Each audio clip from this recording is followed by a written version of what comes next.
my gosh, look at this. For 13-year-olds. Yeah, being marketed to your kids, your 8th graders. That's great, DC. Cyberfrog 3 is live right now on Indiegogo. Link in the description below. Ugh. Blech. Degenerate trash. But you know what? Some people asked me to review it. Some of you said, hey, what do you think of the new Tim Sheridan Green Lantern? Would you review it? And of course I will. That's what this channel's for. My name's Ethan Van Sciver. I'm a 30-year veteran of the comic book industry. 20 of those years I spent working at DC Comics on Green Lantern, not this one. This is Alan Scott, who is the Golden Age Green Lantern, created by a good friend of mine, Martin Nodell. He and his wife, the kindest people I think I can remember meeting in comics. They were an old couple, used to babysit my son, Hunter, when he was little. Marty Nodell created the Pillsbury Doughboy too. There's a little factoid for you. So two American icons created by Martin Nodell, and he died about 10 or 15 years ago. Very sad. Sorry to see him go. And immediately after he died, DC Comics announced that they were going to make Alan Scott gay. They told me in like 2006 or 2007. They kind of said, hey, Ethan, you know, Green Lantern, by the way, is going to be gay. I said, Hal Jordan? You're going to make Hal Jordan gay? No, no, no. They said, not Hal, Alan Scott. I said, the Golden... He's got kids. He's got a daughter. Well, it's not the, you know, main one. It's going to be an alternate reality version, like Earth 2 version of Alan Scott is going to be gay or bisexual, I think they might have said. And I just thought that's weird. And you know, this was DC Comics kind of dipping their toe into what was eventually going to become their singular magic trick. Whenever DC Comics wants attention, this is what they do. They just announce that another one of their beloved superheroes that they didn't, you know, create is gay all of a sudden, or bisexual all of a sudden out of the blue. Characters that have always seemed heterosexual to everyone else are suddenly gay. And then they get a little attention from the New York Times. They launch a new comic book, sometimes with a gay writer attached. It bombs, and then they just kind of don't learn anything, and they just do it again. And that's been a very frustrating thing to witness. There's some people who say that there's no agenda behind this. There's, you know, how could you say that there's an agenda? How paranoid of you. I'm telling you, I did a video called Chuck Dixon Was Right on my channel, and I stacked up all of the news articles that I could find, only one per character at that time, and this was like 2 years ago, announcing from DC Comics that another one of their characters was gay, bi, or trans. And when you really see them all in a row, it goes on and on and on and on. Wonder Woman's queer, Catwoman's bisexual, you know, on and on. Robin is gay, Superman is gay, Batman might be bisexual. All these things stacked up, when you see it, you just kind of go, oh yeah, there's definitely some energy behind this. There's some reason for it. Anyway, Tim Sheridan, the writer who I think is gay too, pretty sure, he made a little video where he was just saying, you know what, I've taken hold of this Alan Scott Green Lantern character. By the way, he was wearing the wrong ring. He was wearing Hal Jordan's ring. Alan Scott has a very distinctive ring. It looks like kind of a classic lantern. See that? It's not a round shape. It's a, see that kind of rectangular shape there? He didn't even know, and he had like the power battery, Hal Jordan's power battery. I think Tim Sheridan thought he was in the Green Lantern Corps too. I mean, he didn't even know the character that he was writing, or, you know, all this stuff. Absolute nonsense. But he made this video saying, please buy this comic so that we can show those comics gay trolls and shove them back under the bridges that they came from.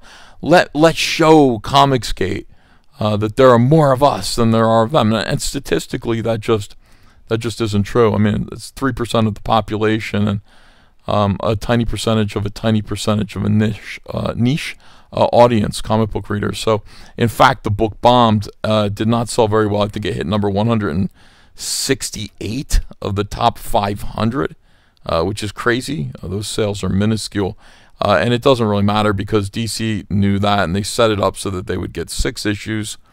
They'd put out a trade paperback, etc., etc. All right, so why is this book of interest? You know, why is it a piece of trash? Well, I don't know. I just feel like the people who are working on these characters lately are just kind of don't really understand what heroism is. and there's too much of their own lives reflected in these comics. Things that I don't want to know. I don't know what Tim Sheridan's life is like. I don't want to know. I really don't want to know. He's got Alan Scott here, as you can see. This is Green Lantern out of costume in what we would call his civvies, and he's trolling the docks for gay sailor hookers. He's looking for gay hookers here. He's got one. He's like, Mikey. Now listen, this is not, he's calling him Mikey. That's not our Mikey. That's not Warehouse Mikey. Not at all. And it looks as though Alan Scott, Green Lantern, is very familiar with this particular hooker, this particular gay prostitute. Scotty, right? Yeah, I'm looking for someone. Aren't we all? But we either got to be quick. Ew, that means right there and then. Right there against the truck. Or head back to your place, because the blues are out here in force. The police are coming. So, you know, if we're going to commit an act of sodomy, it's got to be real quick, or we got to go hide at your house. Anyway, Alan Scott's looking for a different guy, can't find him, and that's because there's somebody out there murdering these gay hookers. Oh no, that's the worst thing imaginable. And so now you've got this embarrassing thing where Alan Scott's got to investigate the gay hookers, and he knows, like, he's slept with, Alan Scott has had sex with the corpse here that's on the slab, and we know that because he's talking to Tommy was the first man like me that I met in New York. He was kind, a free spirit. Now and then, for a few moments, we made each other feel safe and alive. And he's talking about doing dirty things for money. And you know, that's what our hero does here. He trolls the docks for sailors to engage in sexual acts of sodomy for money. He pays for it. That is not something that I ever knew or would have thought Alan Scott would be into. But here it is. You know, it's in this new issue of Green Lantern, and Flash is just you know, Alan Scott's like, I want to handle this, and Flash is like, no. We got Spectre on the job. Here's the thing about Spectre. He does talk to God. Spectre knows that Alan is gay. And he has this talk with him. You know, the thing about SJWs that is consistent, all of their comics, there's like a scene where the main character is being validated and told he's the good person by another character. And this, you know, usually it's in books like Ms. Marvel or something like that, where everybody's cheering for Ms. Marvel or cheering for these awful Marvel characters, but it's a consistent SJW trope. These guys don't know how to write anything in which a hero might have to take on some kind of emotional burden and not have it be relieved by another character telling them how wonderful they are. I'm watching The Walking Dead right now. Same thing happens in The Walking Dead all the time. It is, you know, it is very, very silly. All right, hold on a second. Let me see. It's like, is this really all about me? These men are dead because of me? Alan, you love them for money. For money. You love them. Listen, we don't love them hoes. You paid them for sex. And Spectre, you know that. Like, you're sitting there telling him that you didn't love them. You paid them and used their bodies. That's what you did. Now, here we have the Spectre going on. Now, Alan Scott rightfully feels guilty about this. He feels like, you know, maybe he's not such a good guy. And Spectre, who's in touch with God, should probably be validating that feeling. Like, maybe you need to repent and turn your soul over to Jesus Christ. Turn your life over to Jesus Christ. Anything like that. That's what Spectre would say, probably. You didn't kill those men. You certainly didn't kill Johnny Ladd. Blah, blah, blah, blah, blah. He's going on.